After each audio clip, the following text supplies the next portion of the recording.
Hey, what's up guys? I'm KBHD here and welcome back to part 2 of the Hackintosh Pro Project. Let's do this.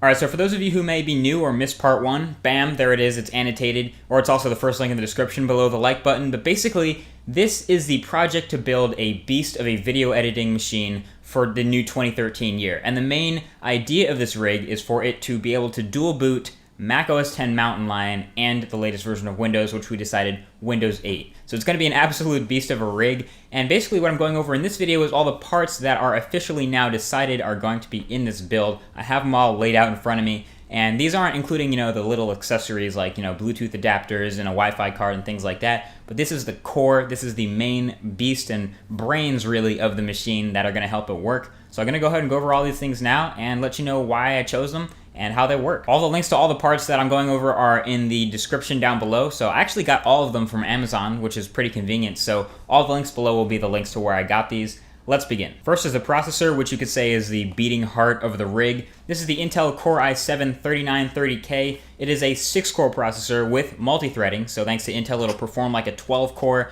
and it has a stock base clock speed of 3.2 gigahertz, but we will be overclocking this guy, so stay tuned. That'll have more information about it in later videos, but basically this is going to be an absolute beast. It is a socket 2011 CPU, which means there will be no speed steps, so it'll basically be running full blast all the time and overclocked, which is why we'll be getting to the cooler in a second. But also, this is just an overall awesome processor for things like not only video editing, but the actual rendering, just production overall in general, and for someone like me with a workflow in Premiere and After Effects, this is an absolute beast. And also, actually that's all I have to say.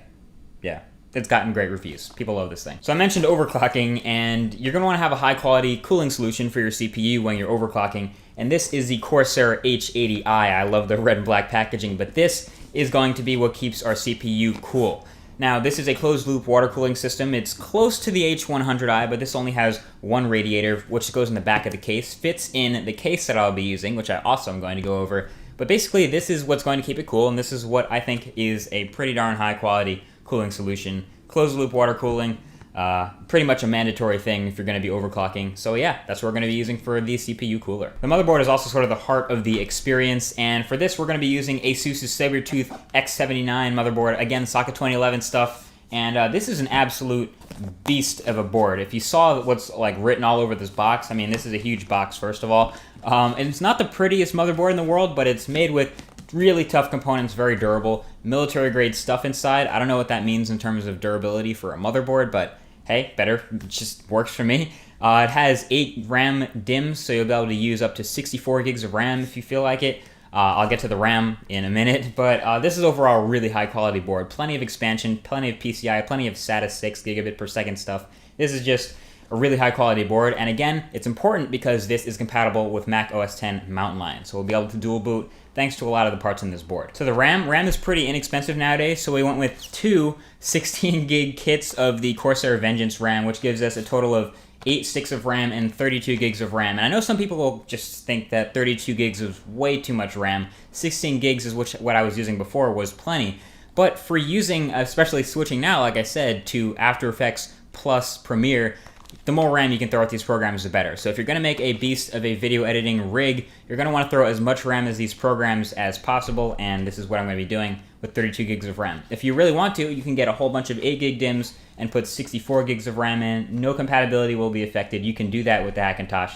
So that's what I'm using for the RAM. The GeForce GTX 670 WindForce Overclocked Edition GPU is going to be a pretty impressive part of this build. This is a few percentage points below the GTX 680, but this is a hell of a card right here. This is the graphics card we're going to be using with the Hackintosh Pro. This card has been an insanely good performer, but it's also really important to mention that I'm not much of a gamer, and even though I'm installing Windows on this, and I might do some light gaming, and I'll do some gaming benchmarks to prove that this is a great gaming card, but this is a really great card for the Hackintosh for video editing. This has more than 1,000 CUDA cores that Adobe products can take advantage of to offset some of the load for certain applications and certain tasks to the graphics card. So this will take some load off of the CPU, and this will be an extremely good card for video stuff. If you're editing video, producing video, check out this card. It's got a really quiet card as well. It has custom cooling, 3 very silent fans on it, and it's an overall excellent performer, even better than some of the workstation cards that NVIDIA makes. and that's why I picked this over those. Now, a lot of headway has been made in terms of storage over the past couple of months, and storage is a big deal in this build,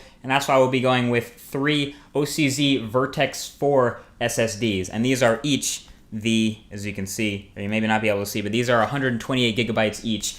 And I can't really say too much about this until the next video, but to be blunt, we're going to be doing some RAID with these, so stay tuned if you're interested. But dual booting Windows and OS X and having RAID is going to be really awesome. You basically double your data speeds with RAID 0, so I'll get a lot more into that, and there's some steps we have to go through to enable it, but know that these are OCZ Vertex 4 SSDs. Our power supply is a fully modular Fractal Design Newton. This is their highest end 1000 watt power supply, fully modular, and a lot of people immediately will assume that 1000 watts is way more than you need, and it probably is, but the thing is, I would rather have way more power than I need than just barely a little bit more than I need. And the reason for that is expansion. Part of the reason I'm doing this over a Mac Pro is if I want to put more storage in it later, if I want to add graphics cards later, if I want to change out the CPU, if I want to add higher power drawing components, I won't have to change this part. This part is pretty much going to stay in it for as long as I use this build, or until it fails, basically. So this is a 1000 watt power supply, and basically when I'm idling, I'm probably going to be using less than 500 watts,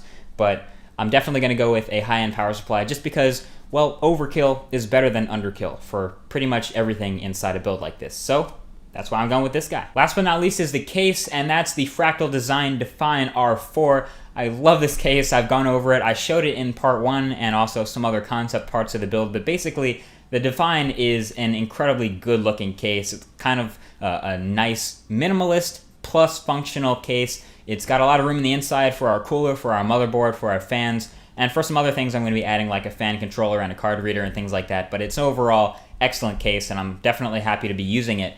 It's a little bit different dimensions than the Mac Pro. Some people were suggesting I use a Mac Pro case, but again, I do want to have the most amount of room for expansion. So things like PCI slots are important. Things like the USB headers up in the front of the case, very useful stuff. So the Define R4 is going to be the case. And that's all the parts I'm using in the Hackintosh Pro. Overall, it's looking very promising, and I'm gonna turn the camera off and basically start building it immediately. So look forward to the next video, or in fact, give a thumbs up if you're ready for the next video, because if I know you guys are interested, I'll definitely crank it out a little bit faster. But thank you for watching this video, part 2 of the Hackintosh Pro Project. Again, if you missed part 1, that link is below. If you wanna see all the parts, those links are below, and more information is coming soon. Thank you for watching, and I'll talk to you guys in the next one.